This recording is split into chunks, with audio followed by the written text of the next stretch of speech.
तो दोस्तों आज बात करने वाले ईपीएस नेटिव पेंशनर्स के बारे में। जी हाँ दोस्तों, आपने बिल्कुल सही सुना है। जैसे कि ईपीएस नेटिव पेंशनर्स, अगर आप हमारे चैनल पे पहली बार विजिट कर रहे हो तो चैनल को लाल बटन दबा के सब्सक्राइब जरूर करें और दोस्तों साथ में लगा छोटा सा बेल आइकन बटन उसे जरूर दबाएं।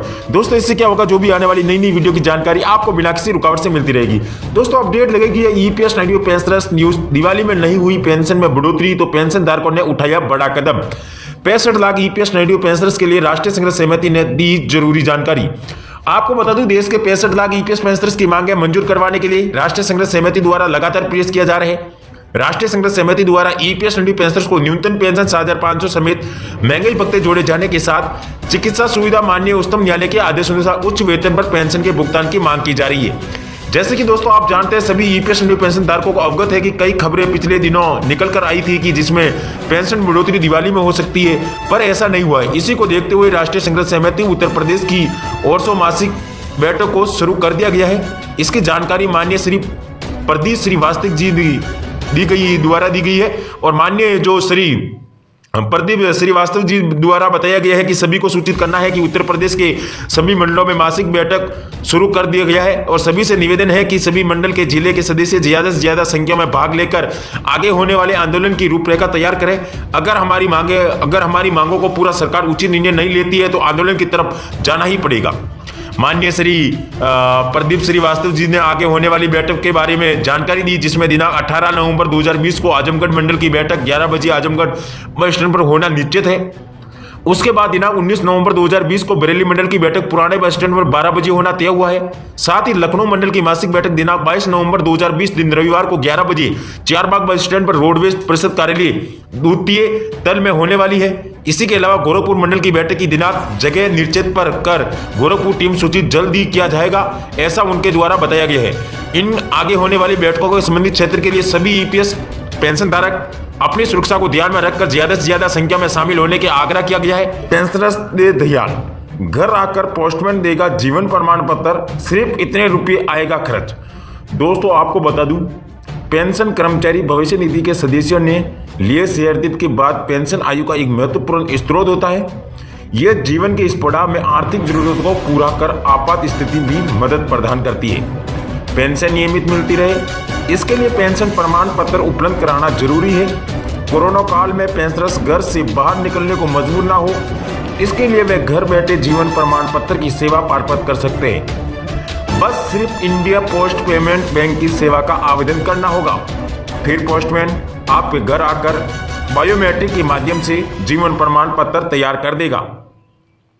सामान्य रूप से जीवन प्रमाण पत्र बनाने के लिए पेंशनर्सों को भविष्य निधि कार्यालय, अधिकृत पेंशन सेवा केंद्रीय या कॉमन सर्विस सेंटर में व्यक्तिगत रूप से उपस्थित होना पड़ता है। कोरोना काल में पेंशनर्सों की इसी परेशानी को दूर करने के लिए अब India post payments bank IPPB ने one doorstep digital life certificate service शुरू की है। इस सेवा का लाभ लेने के लिए पोस्ट इन्फॉर्म एप्लीकेशन डाउनलोडिंग करें।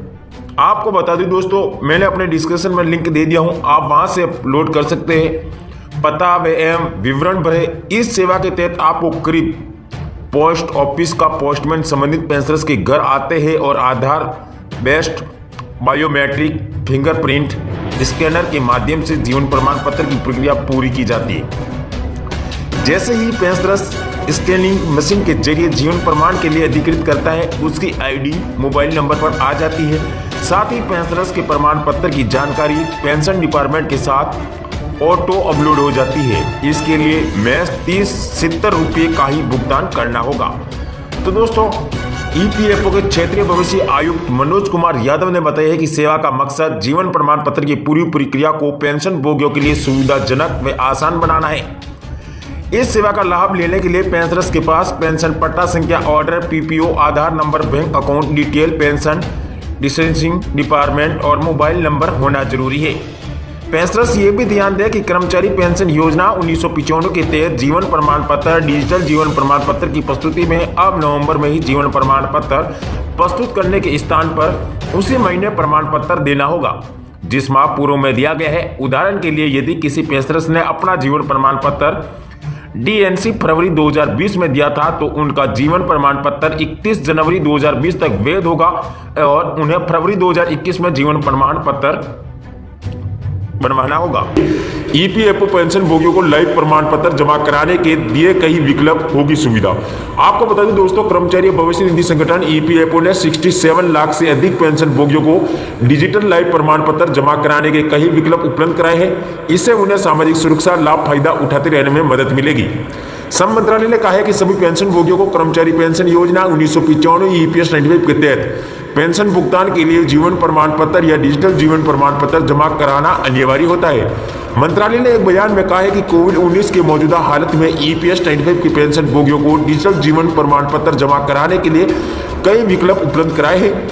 यह सुविधा उन्हें उनके घर के पास या घर पर ही मिलेगी।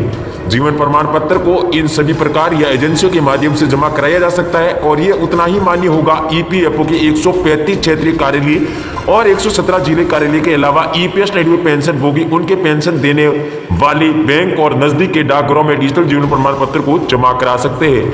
जी हाँ दोस्तों, इसी के अलावा डिजिटल जीवन प्रमाण पत्र को देश भर में 3.65 लाख से अधिक साझा सेवा केंद्रों सीएससी पर उमंग ऐप भी डिजिटल जीवन प्रमाण पत्र जमा करा सकते हैं। हाल ही में इंडिया पोस्ट पेमेंट बैंक ने पेंशन भोगी डिजिटल जीवन प्रमाण पत्र घर से जमा कराने की सेवा शुरू की गई है। तो दोस्तों, अगर हमारे द्वारा दी गई इस वीडियो की जानकारी आपको पसंद आए, वीडियो को लाइक शेयर जरूर करें।